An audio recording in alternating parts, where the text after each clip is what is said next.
Hey, what's up, and welcome back to Interpreting the Stars, where I have a brand new film to talk to you guys about coming to select theaters and digital on October 1st from Dark Sky Pictures. This is Coming Home in the Dark.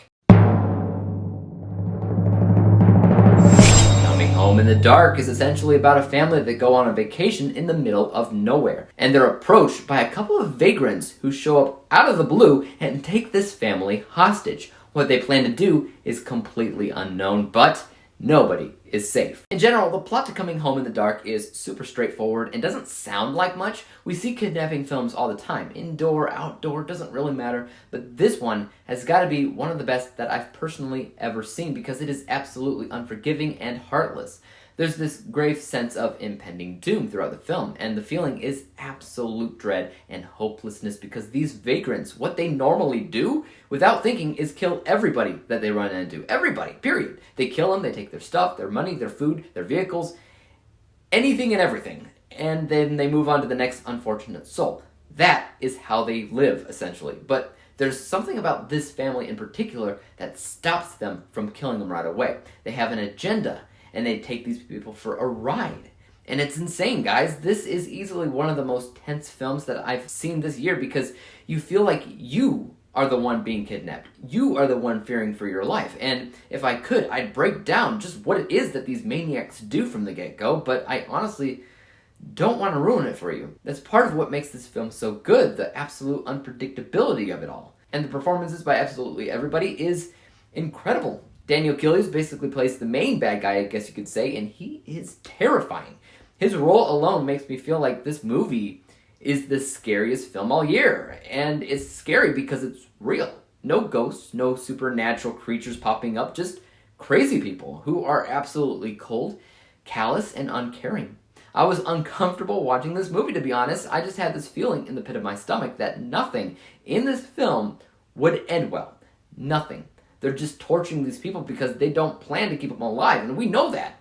But I mean, think about it. If you were in this situation where you were absolutely certain that you were going to die, would you still beg and bargain and fear, or would you just kind of give up? I mean, the human spirit is sometimes unpredictable, and this film captures that spirit and drive really well. This film is all about emotion, and it's all over the place. Fear, anxiety, anger, deep sadness, regret, helplessness. And it often cycles through those things, constantly torturing the viewer at home in the best possible way. I mean, this is an experience above all else, and I love what they were able to do from a cinematic approach, but man, oh man, was this film tense. And easily, this film found its way to my top 3 of the year so far. It is that good. Do I have any negatives for the film? Absolutely not. This film was phenomenal. Could it have been better in any area? I mean, sure. I wouldn't necessarily call it a perfect film, but there's something about it that almost screams masterpiece. There's something about it that demands to be seen, to be talked about in award season. Something. It's hard to put a finger down on what exactly, since I think the film is great in multiple areas, and a lot of different people will get something different out of it. But yeah, in general, watch it. And let's talk about my final score.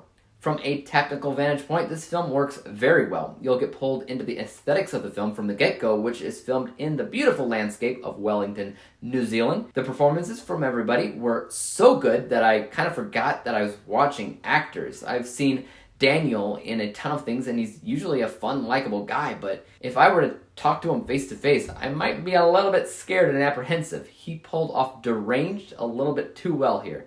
My unbiased score is 92%. My bias score, or just how I felt about it overall, was even higher than that because, again, the feeling this film gives off, that uncomfortable, anxiety-ridden, pain in the pit of your stomach, tension-filled adventure that this film is just too good. I had that feeling while watching, and I said out loud, I said, this has got to be the scariest film of the year, which was not what I was expecting in the least bit. My bias score is 96%, which means that when we combine the two scores together, we come to the final rating of 94%, 94 out of 100 possible stars, or a letter grade of A. Guys, I know the marketing surrounding this film isn't the same as blockbusters out there, but I implore you, if you get the chance to watch Coming Home in the Dark, it'll tickle your fancy. You know, it'll tickle your need for thrills and scares.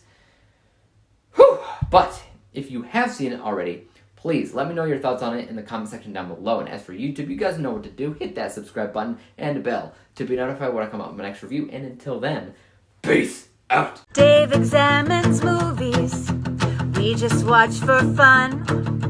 Davey is the expert. He is the